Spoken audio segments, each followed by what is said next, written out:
Trying to find love can be messy. Some people want love from people that don't want to love. They love things that make them feel more than themselves, but not the actual act of what love is. And what is love really anyway? What am I actually saying? And what is that incessant thumping in my head? I take no beat, I take no beat, I take no, I take no, I take no beat.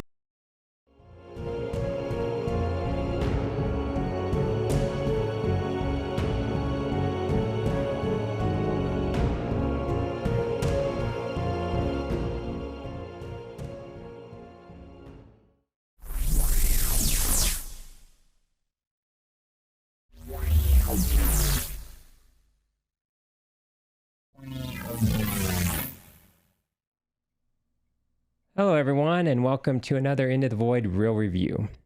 Before I get into the review, just let me say that the date April 26th holds a lot of significance because there are three forms of entertainment that released on that date that had me excited. In music, it was the release of Hyperdrama by Justice. In video games, it was the release of Stellar Blade. And in movies, it was the release of this film, Challengers. I think that was the first time that three forms of entertainment that I was psyched for released at the same time. I really am enjoying Hyperdrama by Justice, and Stellar Blade has been stellar. And you're about to find out how I feel about Challengers, the hottest, sexiest movie of the year so far. Was I being sarcastic? Sort of. Yes, there's a lot of people taking their clothes off, doing scandalous things, but honestly, it's rather tame compared to something like Poor Things, in which Emma Stone gets hot and heavy quite often. This is a movie more about the games people play and love than the games that they play on the tennis court. The game of tennis just serves. See what I did there? As a metaphor for love and happiness in the game of life. Zendaya, as a tennis star, Tashi, exudes lots of charisma and charm, along with the prerequisite of beauty and sexiness that is a given in her role here. She's also stubborn and keen to get what she wants, even if love isn't in the cards for her. She's a phenom here, and the two male leads, played by Mike Faust and Josh O'Connor, are just playing in her world. That's readily apparent when they first set eyes on her during one of her tennis matches, and then spend the rest of the day following her around like two lost puppy dogs. Then there's that infamous threesome scene shown in the trailers that becomes the genesis of everything that happens after that.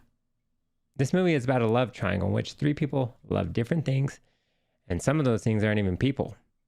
Sometimes it's tennis, and sometimes it's not tennis, but someone that isn't reciprocating that love back. Everyone is challenging each other on and off the court.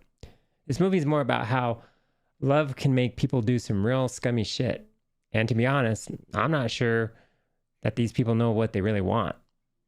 Scenes are shot with slow motion and techno beats that sometimes drown out the conversations that people are having. It's all very messy, but in a good way because there's a message in the madness. Trying to find love can be messy. Some people want love from people that don't want to love. They love things that make them feel more than themselves, but not the actual act of what love is. I'm taking such good care of my little white boys. I assume you planned this? Not this part. And what is love really anyway? What am I actually saying? And what is that incessant thumping in my head? A techno beat. I take no beat, I take no beat, I take no, I take no, I take no beat. At the end of the day, isn't that what we are left with? We are marching to our own beat, and sometimes we think that's all we need, but Challengers challenges us to think differently. This movie may be divisive if you're looking for a clear meaning. This is a movie you experience by hanging out with these three leads. You witness their dynamic between each other. Scenes flip back and forth between present and future so much that you likely will get whiplash. It's like a tennis match, volleying the ball back and forth. Some people may not like that because it gets confusing, but I see it as a way for the director, who is Luca Guadagnino, a director I clearly am not familiar with. I checked his IMDb page, and I don't think I've seen any of his movies. Anyway, I see that the back and forth timeline that Luca puts us through is probably his way of filling out the history of these people and what motivated them and got them to where they are in the present day stuff. It works sometimes, but other times it feels a little disjointed and a little overly unstructured. It kind of unravels the tight little bow that people like their movies wrapped in. That can frustrate people, and I understand that. Sometimes you wonder where the train is leading to. I would be remiss if I was to say I understood this movie perfectly, because I did not. I just kind of followed it and was entertained for most of it. Most of it, not all. This movie I thought was good, not great. It has moments and flashes of greatness here and there, but not all throughout. I give Challengers a 7 out of 10. I challenge you to watch and just enjoy the journey for what it is. A messy ride through a little thing we call love. See you next time when we venture into the void.